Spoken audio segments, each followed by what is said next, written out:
I remember that during Jonathan's time too was one of the reasons we said he was incompetent. So aside that corruption and all that, everything about Jonathan, or just you understand, just refresh it and add some updates. That's what we have in this government. But there's a streak about all these things that we are not necessarily paying attention to. That terrorism is not the problem in this country; it's actually a business. Anywhere you see that these people go to, hmm, and start chasing people away, they found either solid minerals, something of value, or maybe just the expanse of land they want to take, or farmland that has crop they want to use to graze and feed their animals, or they found something of worth, whether any gemstone, gold, whatever they want to mine in that area. And they do not want people to see that. So they had to chase people away. A former head of state once said that if terrorism lasts beyond 10 days in Nigeria, especially, government knows about it. And government has not yet debunked it. Remember Lai Mohammed, former Minister of Information, said they were going to publish list of terror sponsors in Nigeria because they know them. That's the meaning. See today, we know like come out, the next person come, we never see you. Now these are the ones that are even being reported. Do you know how many locations else that did not make it to social media? That these things are happening in this country every day. It is actually a business. Some soldiers said before we saw the video where they said whenever they want to shoot at the bandits, they will say they should not shoot. And those same bandits will come and, ambush them and finish them.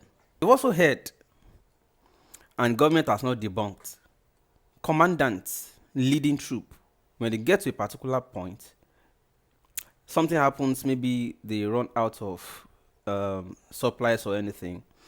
The moment they radio the headquarters that this is what we're facing here, and this is our location, the place they have been ever since, and even the bandits or the terrorists didn't know their location. Immediately they say this is our location and we need supplies. It is the bandits that will come and meet them there. Who is revealing those information to the bandits, to the terrorists?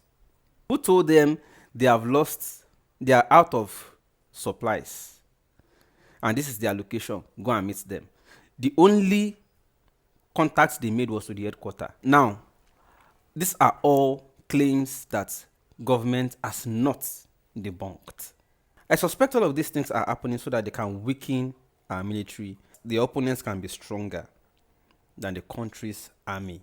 They have now reduced our military. The best we can have of them is to be using them to guide empty plots of land. So what happened between Wiki and that's Yerima the other day. Keep hailing. Like it makes sense. Yes, I understand it's because Wiki owned it too much. Now why anything we contradict Wiki, Nigerians tend to support. Even I was a victim of military assault only a few days ago. Okay, you saw the video I posted. Let me even tell you the story. The video I posted about the Shangotedo Bridge to Itom across the Omo Creek. Did you know I was assaulted after flying that drone by the military? And I'm even going to use this. Help me tag the military because I have some questions. As soon as we got there, we drove, we parked. We walked out with our leg, reached where the bridge day. So as we got there, the people we saw there we greeted. Just went straight to the bridge. We didn't know that very extreme to the left corner, there was a shed with some sandbags surrounding it that had some, I think Navy because they were just wearing military camouflage. I suspect naval officers, young ones at that, just maybe to help security at the place because there were normal security there. It's the ballet of one of the communities across the creek that we came out together, So it was just showing us around. Then we just heard loud noise. Hey, who you? Come here. Yeah. Okay. So we went and met. That's how we saw the shed and some guys in military camouflage. So we went to meet them, introduce ourselves. The chief said, "Oh, I'm a ballet. I've been coming here regularly. People here know me. So maybe you don't know me." I didn't even know soldiers are now here. So we told them we came to record the progress on the bridge construction. They said no problem. They said we should go ahead, that we are welcome. Then we continued. In their presence, I lifted the drone. In their presence, I fly the drone across the creek. In their presence, I zoomed the drone into the village. In their presence, I brought the drone back.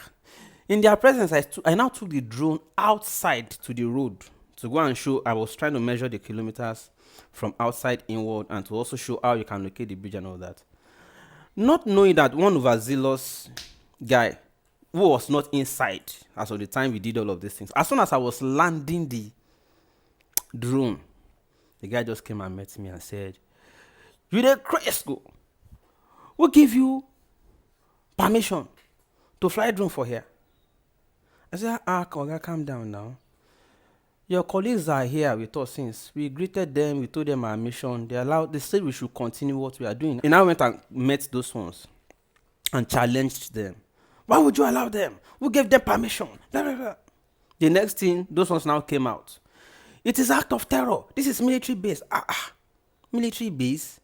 Since when did the site of public construction start converting automatically to military base? We did not argue with them. They now started cocking on. Don't you know you don't fly drone at military base? We didn't talk. So he said, "Give me the drone." I handed it to him. I know they argue with military. The next thing, he just pulled my shirt. He just dragged me. You don't reach like this. Just started to assault me. So at that point, they already started, they were harassing the ballet too. They stripped him, they humiliated that man.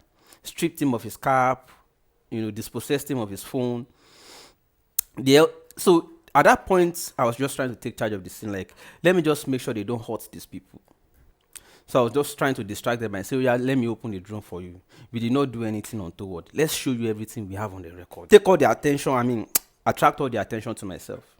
And thank God I did that successfully, because if they beat that other elderly man, person if he faints for the hour. So in the end, we opened the drone, showed it to them. He was still hungry. "Give me handcuff. Let me bundle them and throw them inside water. Nobody will see them. Blah, blah, blah." Because I lifted drone to cover bridge, public infrastructure. And this is where I want to ask question. I bet me tag the military. Number one, does the presence of men in military uniform or camouflage in any place automatically convert that place to a military base? I just want to, this is just for public knowledge. We're just trying to educate ourselves, because there was no apparent threat in that place. It's just a construction site. We were not harmed. We were not violent. No provocation. Nothing we even greeted them. We finished what we came to do already. Only to leave. One overzealous guy just came. And that's another information to the public. Don't think because everything was fine from beginning, you will now go. Just one person, one person if you just come and change the whole thing around. Yeah, that is especially for those who say, "Oh, we like what you do. Can you mentor us?" Just learn this today. It's part of the territory. Get used to it. Until you have completely left, you have not yet left too. One person, not something can just happen to one person head. It could just change you. Until another person who appeared to be like a senior to that one that was acting, abnormal, now came and said, "What's the problem?" That I don't chop beating already, but it's okay. Normal, it wasn't my first encounter, so I didn't take it seriously. That one now came and said, "What's the problem?" I now spoke and addressed him. I said, "Oh, this is a gentleman. What's the problem?" I now said, "This is the issue." He now said, "Oh, now." He now said, "Well, maybe because he didn't know when you guys came in." We said, "But we told him. We told him your colleagues are aware." He went and challenged those colleagues to come and start harassing us. Those ones too did not want to touch us, because they were like, "What did these guys do?" But perhaps because it was a little higher than them, they had to just, you understand? So that's the first question. Does the presence of whether naval officer or any military officer in a place, whether public or whatever, does it automatically convert the place to a military base? And to Lagos State government, did you draft military there and give them a base? Was there an apparent threat? Did you notify the public that people should not go there and record? That's number one question. Number two, without provocation, at what point should a military officer begin to assault a civilian, like without provocation? What can somebody do that can make military start beating them? Like military start beating civilian, unharmed, calm, collected, cool. And number 3, following from number 2.